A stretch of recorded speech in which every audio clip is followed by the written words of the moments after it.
잠재의식이 반드시 뇌에 자리하는 것은 아닙니다.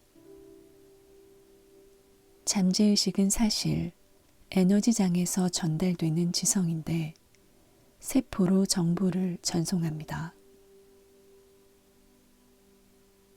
심신의학을 정당한 과학연구 분야로 떠오르게 하는데 상당히 기여한 캔더스퍼트 박사에 의하면 세포에는 지성이 있으며 우리 몸은 세포로 이루어져 있으므로 정신이 두뇌에만 있다고 할 수 없습니다. 오히려 정신은 육체에 있다고 합니다. 이는 특정한 반응과 행동, 믿음이 과거 경험의 결과로 몸의 세포에 프로그래밍 될 수 있으며 때로는 이런 반응과 행동, 믿음이 우리가 의식적으로 의도하는 것과 반대되는 행동을 야기할 수 있다는 뜻입니다. 잠재의식이 우리에게 미치는 영향에 대해 쉬운 예를 들어보겠습니다. 어린 여자아이가 학교에 갔습니다.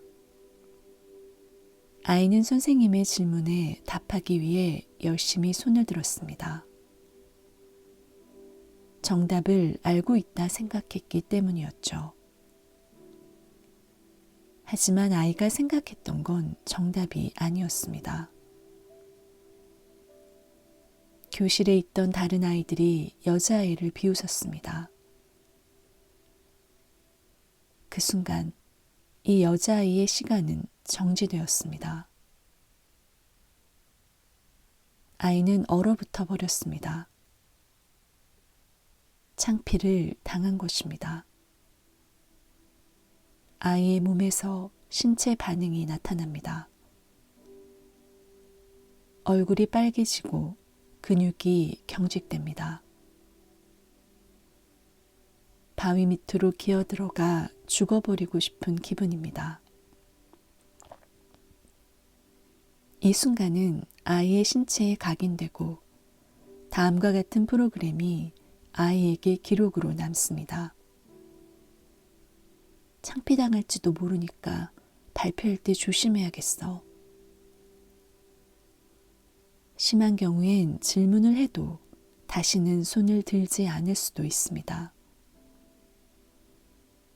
비웃음거리가 되거나 수치심을 느끼고 창피를 당할까봐 두렵기 때문이죠. 이런 잠재의식의 프로그래밍은 이 여자아이뿐만 아니라 그 누구에게도 이롭지 않습니다. 이 이야기는 정보가 신체에 어떻게 각인되는지를 보여주는 전형적 예시입니다. 이런 경험을 통해 잠재의식은 창피함에 대해 필요한 정보를 획득하고 창피 당하지 않기 위한 전략과 전술을 만들어내죠. 미래에 이 여자아이가 질문에 대답하기를 원하고 정답을 알고 있다고 확신하더라도 창피당할지 모른다는 잠재의식 안의 두려움을 극복하기 전까진 대답을 하지 않을 것입니다. 어째서 우리가 의식적인 의도에 반하는 행동을 하는지를 이 예가 잘 보여주고 있습니다. 이런 경험에 기반해서 잠재의식은 지속적으로 의식에게 경고를 보냅니다. 상처가 되는 일을 겪는 동안 우리가 쌓아둔 두려움과 의심을 되살려주는 것입니다. 결국 우리가 자신을 어떻게 생각하는지는 잠재의식에 저장된 이런 경험들의 산물입니다. 잠재의식에 기록된 상당한 양의 정보가 부정적이거나 가슴과 영혼에 보존된 진실에 반하면 결국 진실이 가려지고 머릿속이 복잡해지며 의심과 두려움 속에 살게 됩니다. 잠재의식엔 두 가지 측면이 있습니다. 에고와 상위자아입니다. 상위자아는 영혼이라고 할 수 있습니다. 이 두 가지 측면의 차이점, 그리고 가슴이 열리기 시작할 때 이들이 하는 역할을 알아두는 것이 좋습니다. 먼저 에고는 물질 세상에 감정적인 애착을 가진 우리의 일부분으로서 생존을 위해 예전의 조건과 상태에 우리를 결속시킵니다. 어린 시절에 사랑이 많고 나를 지지해주며 용기를 북돋아주는 긍정적인 유대 관계를 맺었다면 건강한 에고가 형성됩니다. 건강한 에고는 물질 세상에서 참 자아를 발현시킵니다. 건강한 에고를 통해 우리는 잠재적인 에너지를 물질적인 실제로 만들기 때문입니다. 영혼은 세상에 우리의 참자아를 발현시키길 원하고 건강한 에고는 전진하며 삶을 살아가라고 우리를 격려합니다. 반면 상처 입은 에고는 주로 두려움에 기반하며 머릿속을 복잡하게 만들고 때로는 피해의식에 빠지게 합니다.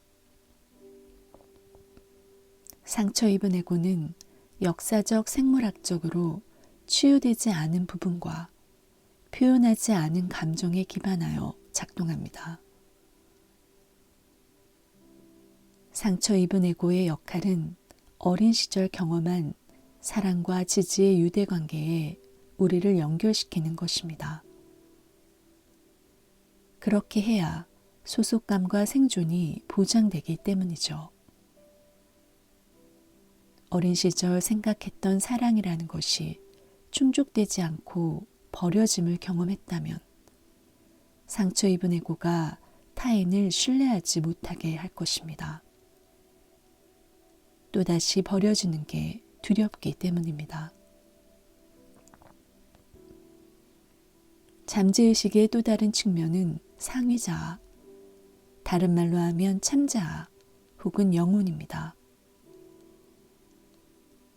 우리의 이런 측면은 신과 연결되어 있으며 인간으로 존재함에 있어서 더 선한 게 무엇인지를 알고 있습니다. 상위자아 영혼은 우리 안에 있는 능동적인 신의 지성으로 우리를 신성한 진실과 합일되게 합니다. 이를 도덕적인 잣대에 비유해 생각해 볼 수 있습니다. 예를 들어 주변의 누군가가 삶의 어떤 부분 때문에 힘들어하고 있다는 걸 알고 위로해주고 싶은 마음에 꽃을 선물했다고 해보죠. 대가를 바라지 않고 하는 이런 행동은 친절과 배려를 보여주는 것입니다. 당신의 도덕적 잣대가 올바른 방향을 알려준 거라고 볼 수 있습니다. 어린아이의 순수한 행동처럼 이런 행동은 인간의 내재된 친절함을 보여줍니다. 이번엔 당신의 친구가 고통스러워하는 걸 보고 비난하는 경우를 예로 들어보죠. 쟤 대체 왜 저래? 그냥 털고 일어날 순 없나? 이러한 비난은 상처 입은 에고에서 온 것입니다. 아프고 힘들었던 과거의 경험에서 얻은 프로그램을 상처 입은 에고가 재가동시키는 것이죠. 힘든 감정에 대한 가슴의 수용력이 없어 상처 입은 에고가 그런 반응을 하기도 합니다. 친구가 힘들어할 때 비난하게 만든 이런 종류의 프로그램은 당신이 힘들었을 때 이를 비난한 부모에게서 기인했을 가능성이 있습니다. 근원이 무엇이건 자신의 감정이나 타인의 감정에 대해 이렇게 프로그래밍된 반응을 보이는 건 상처 입은 에고 때문입니다.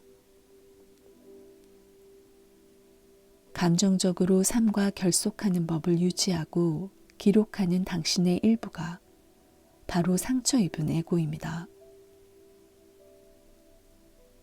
정서적 지지가 없거나 비판적인 유대 관계를 맺었다면 상처 입은 에고는 비판적이고 비정하며 싸우자고 덤비는 경향이 있습니다. 타인에게만이 아니에요. 가장 가혹한 비난을 받는 사람은 당신일 수도 있습니다. 이 얼마나 고통스러운 일인가요? 상처 입은 에고의 역할을 이해하는 게 중요한 이유는 우리의 상당수가 상처 입은 에고의 말을 믿기 때문입니다. 아이였을 때 우리가 정말로 원하는 게 뭔진 중요하지 않았고 고려되지도 않았습니다. 대신에 우리는 해야 하는 것을 했습니다. 우리는 외부적 기대를 따라 살았는데 그 이유는 오랜 상처를 치유하기 전에는 상처 입은 에고의 목소리가 영혼의 소리보다 더 크기 때문입니다. 가슴 열림이 시작되는 이유 중 하나는 상처 입은 에고와 영혼 사이에 공평한 경쟁의 장을 마련해 주기 위함입니다.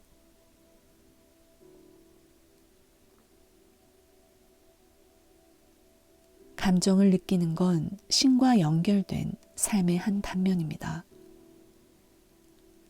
반면에 감정을 억누르거나 감정에 반응하는 건 상처 입은 에고의 표현입니다. 감정을 느끼는 것은 초반의 가슴 열림의 필수적인 요소입니다. 또 감정을 이해하고 느끼며 감정에 연결되는 것은 진화의 여정에서 핵심적 부분입니다. 상처 입은 에고가 영혼을 구분하기 시작하면 부정적인 생각과 감정이 우리의 참자아가 아니라는 걸 점점 인식하게 됩니다. 반면에 부정적인 생각과 표현하지 않은 감정이 상처 입은 에고의 산물이라는 것을 알게 됩니다. 건강한 방법으로 감정을 이해하고 처리하는 건 영혼이 모습을 드러내도록 해주는 상당히 강력한 방법입니다. 만약 당신이 이전에 감정에 대해 얘기하기, 표현하기, 필요한 지원을 받기와 같은 건강하게 감정을 느끼는 기술들을 배우지 못했다면 이 정보는 당신에게 매우 중요할 것입니다. 부정적이고 억압된 감정은 참자아를 명확히 보지 못하게 막기 때문입니다. 우리는 오래된 감정을 건강한 방식으로 방출하고 치유하고 처리하면서 진화합니다. 감정을 느끼기보단 이에 반응하고 소리를 지르거나 남을 비난하는 건 감정의 거짓된 표현입니다. 이것들은 막힌 감정을 움직이게 하는 건강한 방법들이 아닙니다. 대개 이것들은 분노에 변형된 표출입니다. 가슴 열림의 시작은 삶이 우리에게 우리의 감정을 표면화할 기회를 주는 한 방법입니다. 감정을 의식적으로 인식하는 건 감정을 돌보는 또 다른 방법이며 내게 힘을 실어주는 방식으로 감정의 방출이 일어날 수 있게 해줍니다.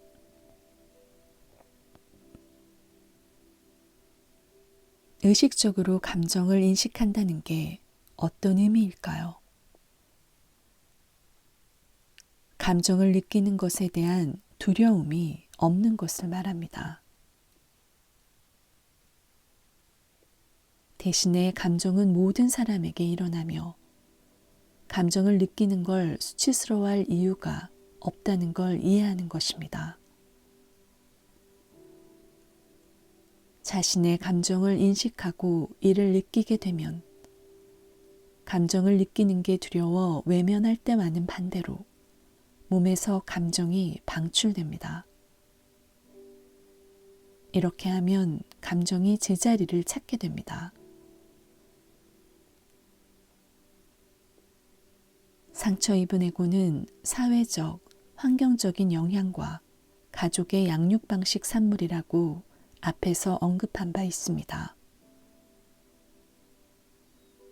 상처 입은 에고는 특히 자신과 삶에 대한 믿음을 기록하는데 가족과 사회, 대중 매체에서 본 것, 심지어는 타인의 감정적인 행동을 보면서 우리가 내면화한 것을 기반으로 합니다. 기본적으로 우리는 주변 사람들이 자신의 감정을 어떻게 다루는지에 기반해서 감정을 느끼는 법을 배웁니다. 예를 들어 아빠가 어린 아들에게 그만 울어, 남자 울면 안 돼 라고 말했다고 칩시다.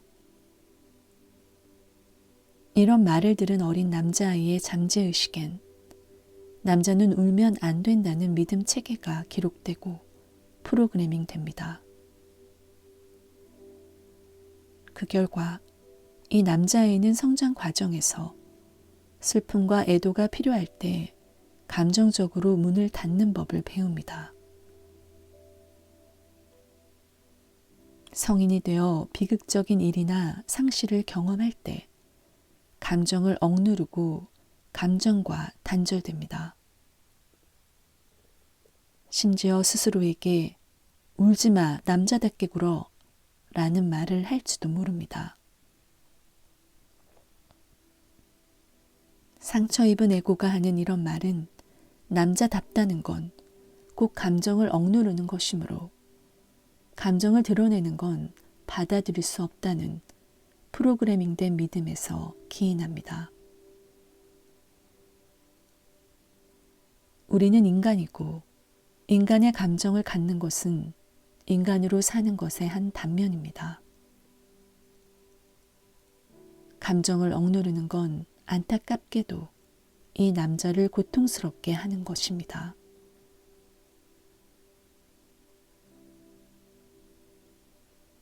만약 상처 입은 에고를 옹호하고 방어하며 거기에 권리를 넘겨준다면 우리 안에 더 깊이 흐르는 신의 지성이 상처 입은 에고의 오만함과 대면할 상황을 필연적으로 만들어줄 것입니다.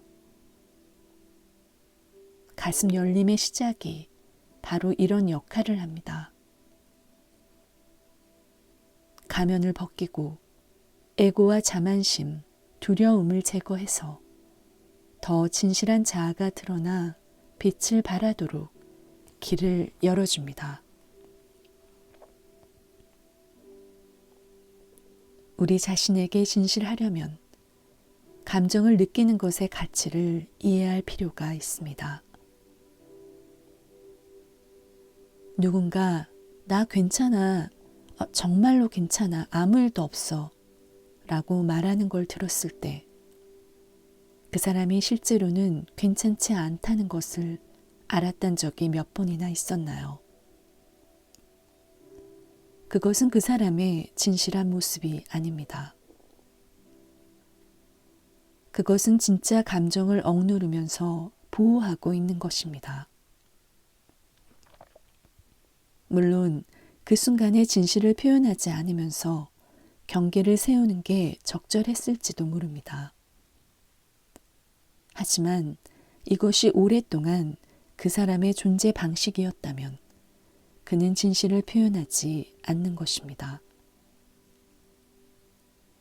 우리가 자신의 감정에 솔직할 때 타인은 우리를 더 신뢰합니다. 진실과 합주되지 않는 삶을 살 때 우리의 몸은 삶의 정황에 대해 신체적 반응을 보입니다. 영혼은 가슴의 중앙에 자리합니다. 따라서 우리가 알아차려야 할 내면의 지혜가 있다면 가슴에서 떨림을 경험할 수도 있습니다. 신체적으로는 가슴 열림의 경험이 공황이나 불안, 심장마비, 가슴 아픔 혹은 질병처럼 느껴질 수도 있습니다. 하지만 직관적인 관점에서 볼 때 이런 신체 증상은 낡은 행동 패턴으로는 더 이상 견디지 못한다는 강렬한 신호입니다. 삶의 변화를 시작하려면 깊은 성찰과 영혼의 탐색이 필요합니다. 이런 종류의 경험이 가슴 열림이며 진실과 신에게 연결되어 있음을 느끼고자 하는 영혼의 요청이라는 것을 이해하면 이런 경험이 일어날 때 피해자라고 느끼지 않을 것입니다. 불안과 심장마비, 감정적인 무너짐이 모두 가슴 차크라가 자리한 부위에서 일어난다는 것에 주목하십시오. 바로 이곳에서 당신의 영혼이 당신에게 가 닿으려고 하고 있습니다. 다른 말로 표현하면 치명적인 무너짐의 경험은 영적 위기입니다. 육체에 있는 자아가 인간으로서의 정신적 고통을 더 이상 감당할 수 없거나 상처 입은 에고와 더 이상 함께할 수 없을 때 영적 위기가 일어납니다. 하지만 자아는 오래전에 프로그래밍된 구조를 허물어 영성과 의식에 더 깊이 연결될 수 있는 공간을 만드는 걸 택합니다. 우리가 진정으로 신을 알 수 있게 말이죠. 영혼은 결코 우리를 포기하지 않습니다. 항상 우리에게 메시지를 전달하려 하고 있습니다. 영혼이 반복해서 우리에게 메시지를 주려다 실패했을 때 생기는 전형적인 일이 바로 무너짐의 경험입니다. 미묘하게, 때로는 분명하게 영혼이 메시지를 주었음에도 알아차리지 못해 중대한 인생의 위기가 찾아오면 그것은 우리에게 반드시 흔적을 남깁니다.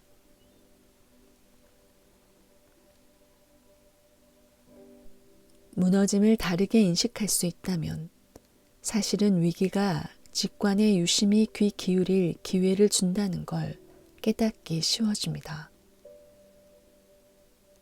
그렇게 되면 도움을 받는 것에 마음이 열리며 치유의 여정은 예상치 못한 국면을 맞게 됩니다.